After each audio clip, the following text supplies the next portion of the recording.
ශ්‍රී ලංකාව සහ නවසීලන්තය අතර ඊයේ සවස පැවති තීරණාත්මක තරගයෙන් ශ්‍රී ලංකාවට නින්දා සහගත පරාජයක්. 2020 ලෝක කුසලාන ක්‍රිකට් තරඟාවලියේ තවදුරටත් රැඳී සිටීමට ශ්‍රී ලංකාවට ඉතිරිව තිබූ අවසන් අවස්ථාවත් ඊයේ මෙලෙස අහිමි විය.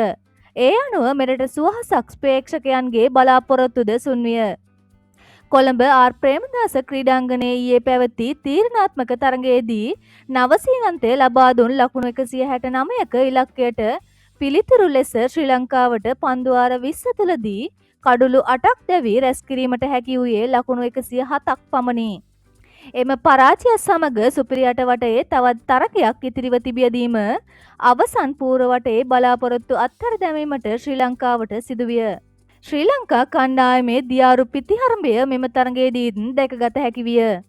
කිසිදු ශ්‍රී ලාංකික පිතිකරුවෙකුට සාර්ථක වීමට නවසීලන්ත පන්දු යවන්නන් ඉඩ ලබා නොදීමද මෙම තරගයේදී කැපී පෙනුණා. පන්දු යැවීමේදී ශ්‍රී ලංකා ක්‍රීඩකයින් සාර්ථක වුවත් තරගය ජය ගැනීමට එය ප්‍රමාණවත් නොවිය. ශ්‍රී ලංකා කණ්ඩායමේ පිතිකරුවන්ගේ කිසිදු ජයග්‍රාහී අභිලාෂයක් නොතිබීම මෙම තරගයේදීද මනාව ප්‍රදර්ශනය විය. සුපිරි 8 දෙනාගේ වටේ යටතේ ශ්‍රී ලංකාව මුහුණ දුන් තරඟ දෙකම අන්ත පරාජයට පත්වීමට සිදුවිය. මේ අතර ශ්‍රී ලංකා කණ්ඩායමේ නායකයා වන දශුන් ශානක විසින් ආందోලනාත්මක ප්‍රකාශයක් සිදු කර තිබෙනවා. එහිදී ශ්‍රී ලංකා නායකයා විසින් පවසා ඇත්තේ ශ්‍රී ලංකා ක්‍රිකට් සම්බන්ධයෙන් ලැබෙන ඍණාත්මක ප්‍රතිචාර ක්‍රීඩකයින්ගේ මානසික මට්ටමට දැඩි බලපෑමක් එල්ල කරන බවයි.